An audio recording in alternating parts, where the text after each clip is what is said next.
ലുലുവിൽ വന്നാൽ എനിക്ക് സ്ഥിരമുള്ളൊരു കീഴ്വഴക്കാണ് മക്ഡൊണാൾഡ്സിൽ നിന്ന് ഐസ്ക്രീം മേടിച്ചിട്ട് ഇവിടെ ലുലു സെലിബ്രേറ്റ്സിന്റെ ഫ്രണ്ടിൽ ഡിസ്പ്ലേ നോക്കി നിന്ന് കഴിക്കാം. എന്നിട്ട് അതും പോരാതെ ഞാൻ വെസ്റ്റ് സൈഡിൽ പോയി ഡ്രസ്സ് മേടിക്കുവന്നേ. വല്ലാത്തൊരു സൈക്കോ തന്നെ. അതവിടെ നിൽക്കട്ടെ, നമുക്ക് വന്ന കാര്യത്തിലേക്ക് കിടക്കാം. 2 ദിവസം കൊണ്ട് എനിക്ക് തീരെ ഉറക്കമില്ല കേട്ടോ. ഭയങ്കര തലവേദന, അതുപോലെ കണ്ണ് നിറയെ കണ്ണീരൊഴുകുന്നു. വീട്ടിലെ ഡോക്ടറായിട്ടുള്ള ധൻഷാൻ എന്നോട് പറഞ്ഞു, നിന്റെ അമിതമായിട്ടുള്ള മൊബൈലും ലാപ്ടോപ്പും യൂസ് കാരണമാണ് നിനക്ക് ഇങ്ങനെ കണ്ണിന് ബുദ്ധിമുട്ട് വരുന്നത്, തലയ്ക്ക് ബുദ്ധിമുട്ട് വരുന്നതെന്നൊക്കെ. അങ്ങനെ പറഞ്ഞ് എനിക്ക് കണ്ണട മേടിക്കാനായിട്ട് ലെൻസ് ആൻഡ് ഫ്രെയിംസിൽ വന്നേക്കാണ് ഞങ്ങള്. ഷെൽഫിലിരുന്ന പകുതി മുക്കാ കണ്ണടകളും ഞാൻ എടുപ്പിച്ച് വെച്ച് നോക്കി. എനിക്കെന്തോ എന്നെ ഇതിനു മുമ്പ് കണ്ണട വെച്ച് കണ്ടിട്ടില്ലാത്തോണ്ടാന്ന് തോന്നുന്നു, ഒന്നും വെച്ചിട്ട് അങ്ങ് തൃപ്തി ആവണ്ടായിരുന്നില്ല. ക്ലാസ് കേൾക്കുന്ന പോലെ ഈ തലയാട്ടി കേൾക്കുന്നത് എന്താന്ന് വെച്ച് കഴിഞ്ഞാൽ ആ കണ്ണട കിട്ടാനായിട്ട് നാളെ വൈകുന്നേരം ആവും, അത്രേ ഉള്ളൂ.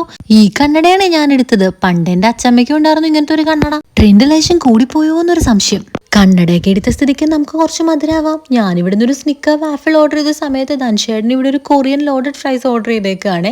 ഷെയറിങ് ഈസ് കെയറിംഗ് എന്നാണല്ലോ. ധൻഷേട്ടൻ ഓർഡർ ചെയ്ത ഫ്രൈസ് എനിക്ക് തന്നു കഴിഞ്ഞപ്പോൾ ഞാൻ ഓർഡർ ചെയ്ത വാഫിൾ ധൻഷേട്ടൻ അങ്ങ് കൊടുത്തത് മാത്രമേ ഓർമ്മയുള്ളൂ. ഷുഗർ കട്ടുള്ള ധൻഷേട്ടൻ അത് മുഴുവൻ അങ്ങ് കഴിച്ചെന്നേ.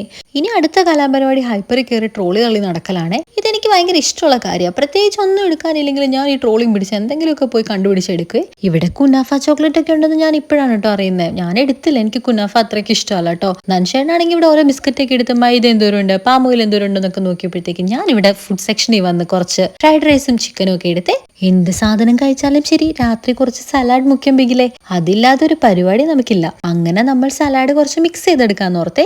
ഇന്ന് വീക്ക് ഡേ ആയതുകൊണ്ടായിരുന്നു തോന്നുന്നു, തീരെ തിരക്കില്ലായിരുന്നു. ആദ്യമായിട്ട് ഇത്ര നേരത്തെ നമുക്ക് ബില്ല് ചെയ്ത് വരാൻ പറ്റുന്നതേ. തിരക്ക് കുറവായതുകൊണ്ട് തപ്പി നടന്നെടുത്ത ഫുഡ് ചെറുതായിട്ടൊന്ന് പാളിപ്പോയിട്ടുണ്ടേ. ചില്ലി ചിക്കനാന്ന് പറഞ്ഞ് ഞാനെടുത്തത് വേറെന്തോ കൊറിയക്കാരുടെ ചിക്കൻ ഐറ്റം ആണേ. എന്തോ ഒരു ചിങ്ച, പേര് ഞാൻ മറന്നു, അത് പറയാത്തേ നല്ലത്. ആൾക്കാരുണ്ടെന്ന് പറഞ്ഞ് ഫോർക്ക് വെച്ച് ഒരാൾ ഫ്രൈഡ് റൈസ് കഴിക്കുന്നത്, അതൊന്നും എനിക്ക് വിഷയമല്ല, ഞാനിവിടെ കൈ വെച്ച് കഴിക്കുവേ. ഫുഡൊക്കെ കഴിച്ച് പിന്നെ നമ്മൾ ഇറങ്ങിയപ്പോഴത്തേക്ക് ഏറെ രാത്രിയായിരുന്നേ.